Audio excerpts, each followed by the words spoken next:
O jornalista americano Michael Shellenberger publicou nas redes sociais nesta quarta-feira uma longa sequência de documentos sobre as manobras e interferências do Tribunal Superior Eleitoral no período que antecedeu as eleições presidenciais de 2022.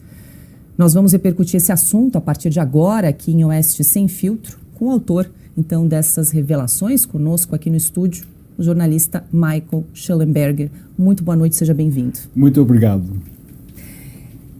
Eu vou começar a pedir para você contar aqui rapidamente para a gente, para quem está nos acompanhando, Michael, quais foram as principais revelações desses esses arquivos internos do Twitter em relação à atuação do Tribunal Superior Eleitoral aqui no Brasil? Ok. É importante entender que a gente já publicamos muitas reportagens sobre o que aconteceu a Twitter antes de Elon Musk comprou a companhia. E o que revela é que o TSE e o Alexandre de Moraes, ele pediu de uma forma muito séria que Twitter revela as identidades e a informação privada sobre gente que somente usava certos hashtags, certas demandas políticas. E os outros empresas, Google, Facebook, eles deram a informação privada ao governo. E nós temos visto muita coisa mal nos últimos anos contra os direitos humanos, contra o direito à liberdade de expressão. Esse é um momento, um caso pior, um dos casos mais ruins que nós temos vistos. Por quê?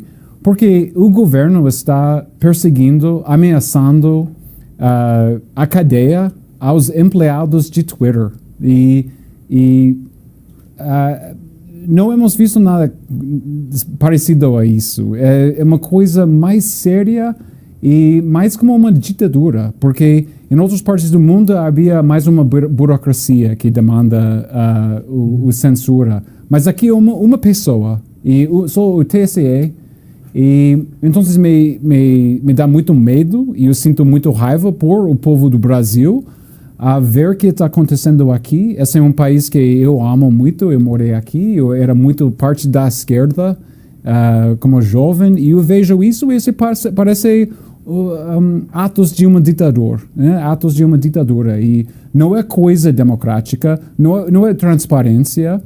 Então, eu não entendo tudo do que publicamos, porque tem muita informação, mas eu peço ao povo do Brasil a ler o Twitter Files Brasil por vocês mesmo, para entender o que está acontecendo, porque para mim é um grande choque. Não podia acreditar que uma pessoa, um comitê pequeno, um juiz, pode fazer coisas assim. Não parece nada, não tem nada a ver com nossa tradição de liberdade no Oeste. Michael, eu vou abrir para as perguntas agora. Ana Paula Henkel. Michael, bem-vindo ao Brasil. Eu acabei de sair do Brasil, você chegou. Muito bem-vindo. Parabéns pelo incrível trabalho. Estou vendo aqui no chat os brasileiros já te elogiando muito e agradecendo pela abertura desses arquivos do Twitter Brasil. Eu traduzi hoje toda a thread, né, todo o fio de vocês para o português, porque o brasileiro precisa saber o que está acontecendo. E o que eu queria te perguntar, Michael, e nós já conversamos muito sobre o que acontece no Brasil, em lives e também em Londres, quando assinamos a Declaração de Westminster.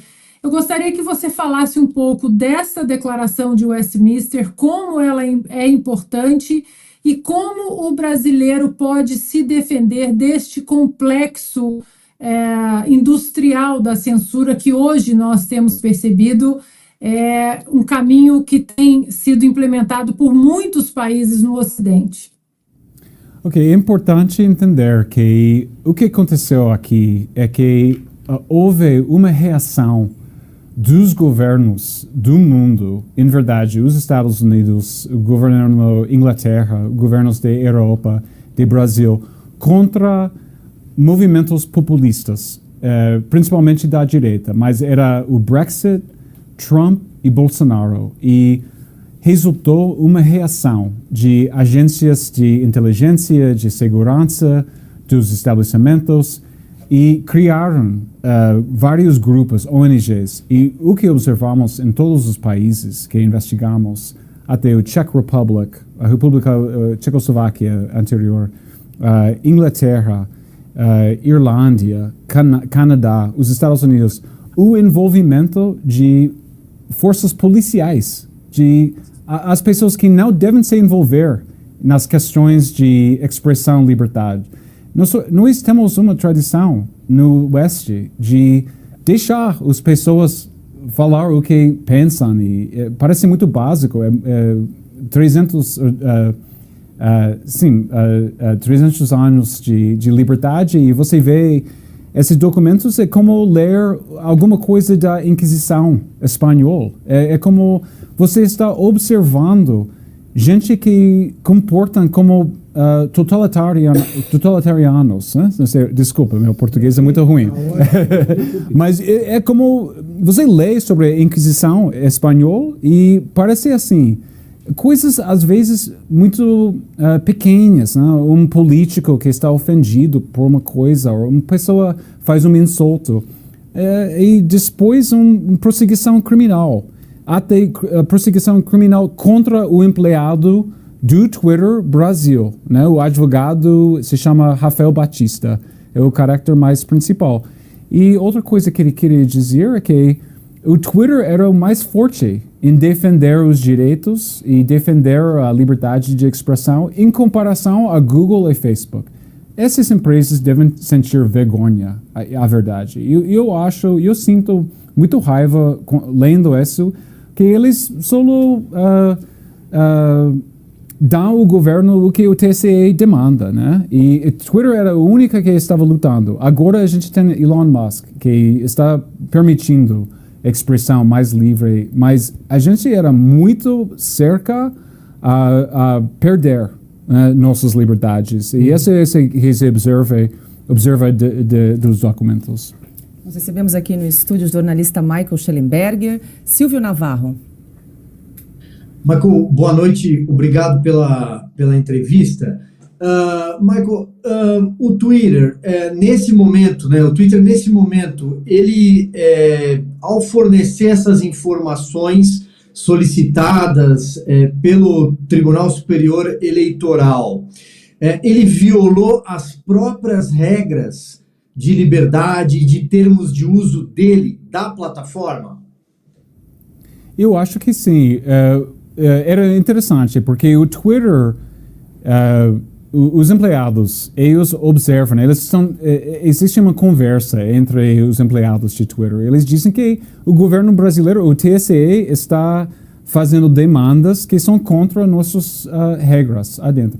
Mas também era contra a Constituição brasileira. E até contra os direitos humanos básicos, que todo mundo sabe. Não pode ser esse processo totalmente secreto. Não havia transparência. As pessoas, esse juiz de Moraes, está fazendo coisas como ditador. Não sei outra maneira de dizer. Desculpa, não sei, que não quero ser.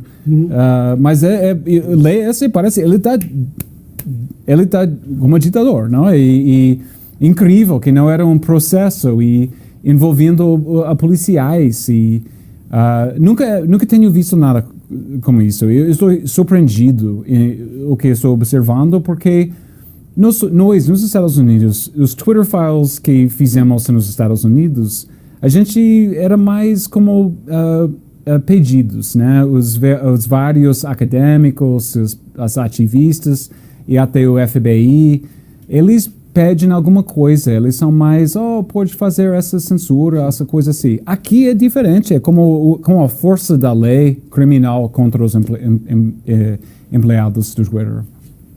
Piotr. Michael, obrigado por nos atender. Você está fazendo uma diferença que nos Estados Unidos eram consultas. Tentava-se digamos que a empresa ajudasse o FBI ou um acadêmico diante de uma situação que o acadêmico ou o FBI se sentia incomodado. Mas era só um pedido, não passava disso. Não tinha força policial. Você falou sobre as hashtags aqui nessa sua reportagem da publicação que você fez. Veja só o absurdo que você aponta, né? O que chama atenção. A hashtag 1 era voto impresso. Onde é que tem crime em uma eleição, no processo democrático, alguém falar voto impresso. A outra era voto democrático auditável. Outra hashtag. Uma que talvez seja um pouco mais grave aqui, mas é Barroso na prisão. Ainda assim, é só uma manifestação. Até porque as pessoas não têm. Dentro de esse tipo de coisa que você conseguiu apurar, qual é a imagem que você imagina que o Brasil, que sempre se associou aos valores do Ocidente, de defesa da liberdade de expressão, e que nós aqui brasileiros víamos qualquer absurdo em relação a isso e criticarmos essas outras culturas e países, mas agora nós estamos, como você está dizendo, em decisões muito similares à de uma ditadura. Qual a imagem que você imagina que o Brasil tem hoje no mundo? Você que é estrangeiro e pode enxergar de fora para dentro com mais particularidade. É muito ruim, muito ruim. E me faz triste em pensar, porque nós pensamos em Lula como uma pessoa que lutava contra a ditadura. Para ver que ele está fazendo parte desta coisa é incrível para nós. Brasil era uma esperança para a democracia, para a liberdade. Até quando eu estive aqui, faz 30 anos, era um movimento que tinha muito orgulho em ser, a esquerda tinha muito orgulho em ser diferente que os regimes da esquerda em outras partes do mundo. E ver isso, eu sinto muito chocado. E, como você disse, esses hashtags em particular, uma pessoa, por exemplo, e disse que retweet ou republicar, que eu concordo com isso, uma coisa, para o governo demandar e pedir que Twitter revela informação pessoal sobre as pessoas é incrível a mim. Que tipo de pessoa?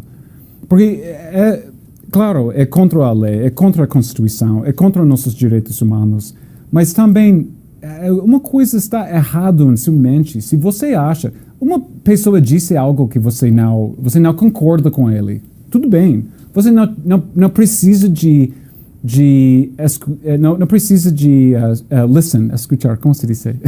Sim. Não precisa, pode ignorar, pode debater, mas para decidir que vai calar essa pessoa, sim, alguma coisa errado em sua mentalidade, uma coisa doente na mente, eu acho, porque há outras respostas, não precisa de calar as pessoas. Porque eu estava aqui, eu gostei da música MPB, né? A música popular brasileira. Eles cantavam contra esse tipo de censura. Era parte da tradição da esquerda. E eu sinto muito triste e muito raiva com a esquerda para participar nesse tipo de censura. Augusto. Michael, muito obrigado pela entrevista, parabéns pelas revelações, só ajudam o país. Eu pergunto o seguinte, em que época isso começou, e eu pergunto se continua a haver esse tipo de absurdo, né? Esse tipo de pressão feita pelo TSE. Continua? Aqui? Eu acho que sim, mas nossos documentos terminam no período antes de Elon Musk comprou Twitter. Ele chegou a Twitter em novembro de 2022, né? Então, mas deve ser continuando. Isso é incrível. Eu estava com outros, eu conheci hoje um político, um jornalista, que está num processo de censura, né, de perseguição.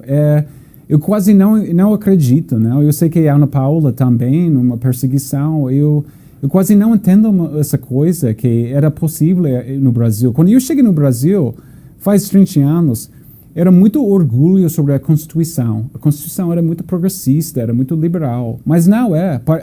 É óbvio agora que a Constituição brasileira tem problemas muito sérios e não deve ser tão fácil calar outras pessoas. Não deve ser tão fácil perseguir criminalmente jornalistas ou executivas de companhias de mídia social.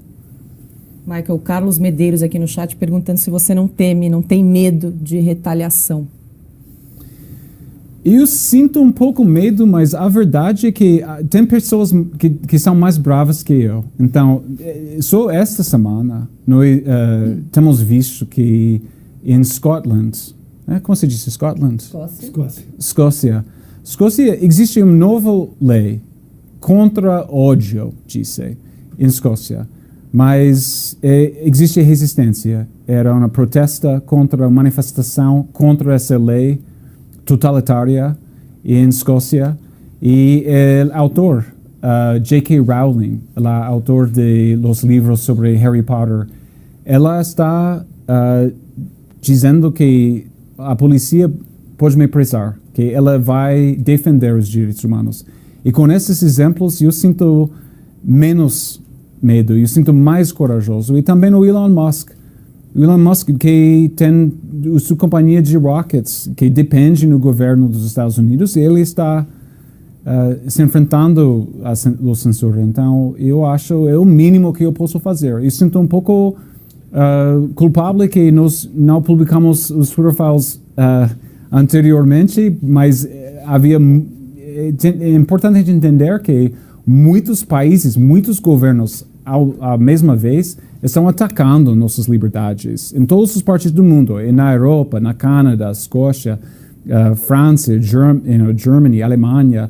Então, isso me dá um choque, que parece que os governos estão trabalhando juntos para oprimir nossas liberdades. Silvio. Michael, vou fazer uma pergunta um tanto direta como repórter. Se você não tiver ou não puder dar a informação, não tem problema. Quantos perfis foram monitorados, especialmente no período da eleição? E havia algum tipo de pergunta direcionada? Por exemplo, quais perfis utilizaram esta hashtag num determinado dia? Uma lista? O número exatamente não sei, mas eu sei que eram muitos, não era como dezenas, era milhares, né, de pessoas. Então, porque era uma campanha eleitoral. Então, e uma coisa que também eu queria dizer era que existe um debate sobre se as eleições são justas ou não justas, se era erros ou problemas. Este debate existe nos Estados Unidos. Mas uma coisa mais clara que nunca é que precisa ter liberdade de ter o debate. Se não tem debate, como vamos saber se alguém vai roubar a eleição? Se alguém vai mexer com eleições, ou se um esforço para atacar essas liberdades, precisa de falar, precisa de ter debate. Se alguma coisa acontece contra as eleições e também tem essa repressão e censura, como vamos saber? Como vamos saber se vivemos em uma democracia ou se vivemos em um sistema de ditadura? Bom, nós recebemos aqui no estúdio de Oeste Sem Filtro o jornalista americano Michael Shellenberger. Parabéns pelo trabalho. Obrigada, que bom que deu certo. Coincidentemente, você estava aqui justamente nesse dia da revelação aí dos arquivos. Michael, obrigada pela sua participação. Uma boa noite. Muito obrigado a vocês. Obrigado.